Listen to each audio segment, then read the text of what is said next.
Well, Russia President says the U.S. should renounce the option of military strike to allow checks on Syria's chemical weapons to go ahead. Vladimir Putin, whose proposal to secure Syria's chemical weapons has been welcomed by Western powers, says Syrians view their chemical arsenal as a, quote, alternative to Israel's nuclear weapons. Washington, which accuses the Syrian government of using chemical weapons, insists that the military action for punishing Damascus remains on the table. But Putin says by working with Damascus and in tandem with Washington, a peaceful solution could be reached to avoid war.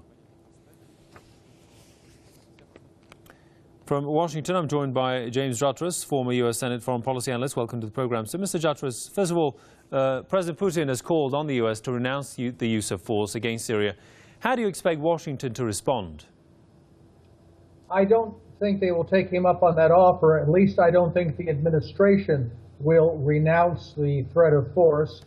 Quite to the contrary, they're trying to turn this around and beat their chest and say only because we were willing to threaten force have we made this breakthrough with regard to Syria's chemical weapons.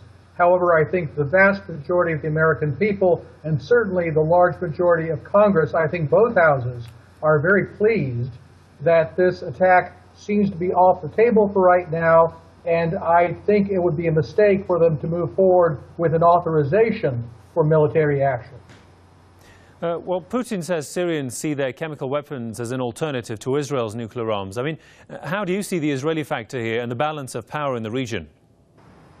It's unclear where exactly the Israeli factor is. There have been some elements in Israel and also supporters of Israel here in the United States that were strongly supporting the strikes, but it's clear there were others that had great misgivings as to about what this would accomplish, both in terms of possible retaliation against Israel and also because of, frankly, the terrorists that the United States is supporting in Syria. I think this also highlights the need to make sure that any follow-through on the Russian proposal concentrates not only on chemical weapons that the Syrian government has, but also the chemical weapons that certainly the rebels have, which I think were probably the ones that were used at Ghouta. And of course, again, the United States says it has evidence that the Syrian government used the chemical weapons, but still it hasn't handed over that evidence.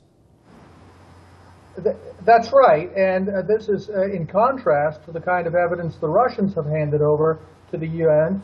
It's just unbelievable to me that the administration continues to deny that the rebels have chemical weapons when it's quite clear from many sources, including some quite credible, like Carla Del Ponte, that they do have these weapons. And this is something that should be of great concern to everyone.